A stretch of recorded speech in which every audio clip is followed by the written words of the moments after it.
saan ka mag-confess ng kasalanan mo? Doon sa pare, may silog confession yung pare eh. Mga kaibigan, ang sinasabi sa paring ito ay isang malaking kasinungalingan sapagkat walang kahit isang bersikulo sa Biblia na nag-uutos ang Diyos na sa pari ng simbahang Katoliko po tayo mangungumpisal ng ating mga kasalanan.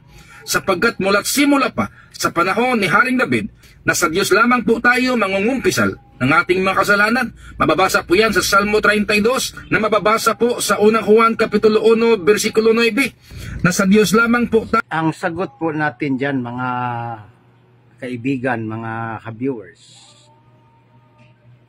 ang sinasabi ng pastor na sa Diyos lang tayo mangungumpisal, yan po ay doktrina ng Katoliko. Sapagkat, pastor, kung alam mo, kung galing ka sa Katoliko, maliwanag naman ang confession ng Katoliko sa katuruan ng pangungumpisal sa Diyos. Ang sabi ng kumpisal para sa Diyos, nangungkumpisal ako sa Diyos na makapangyarihan sa lahat. I confess to Almighty God. So maliwanag na ang sinasabi mo ay doktrina ng Katoliko. Ngunit mayroong doktrina na hindi mo binanggit sa Biblia na pagpatawad ng kasalanan na binigyan ni Kristo ng authority. Alin yon? Yung kanyang mga alagad. At ang kanyang mga alagad, sabi ni San Juan na revelador, tayo'y ginawa na kingdom of priests. Tayo'y ginawang pari ng Panginoon. So, ibig sabihin, sila ay pari ang mga apostoles. At ito'y binigyan ni Kristo bilang Pangulong Pari. Ayon sa Hebrews chapter 3 verse 1, si Kristo ay Pangulong Pari.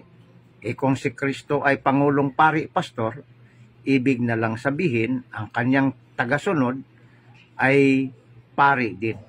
Kasi walang magiging tatawaging Pangulo kung walang pinanguluhan.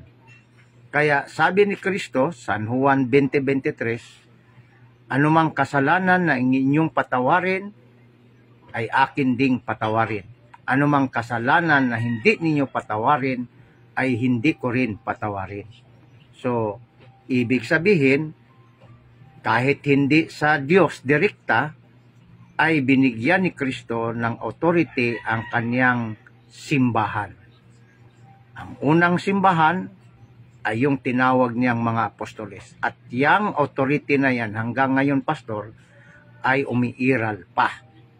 Kaya mali ang iyong pangaral na sa Diyos lang. Bagamat totoo na ang Katoliko ay may pagpangumpisal direkta sa Diyos, ngunit huwag mong kalimutan na mayroon ding pagbigay ng authority ni Kristo sa kanyang simbahan.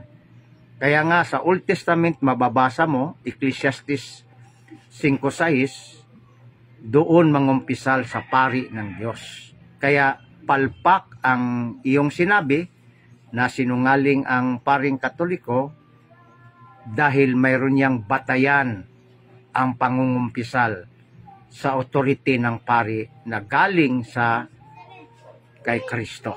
Yan po ang reaksyon natin. Magandang araw po sa atin lahat. Follow and share.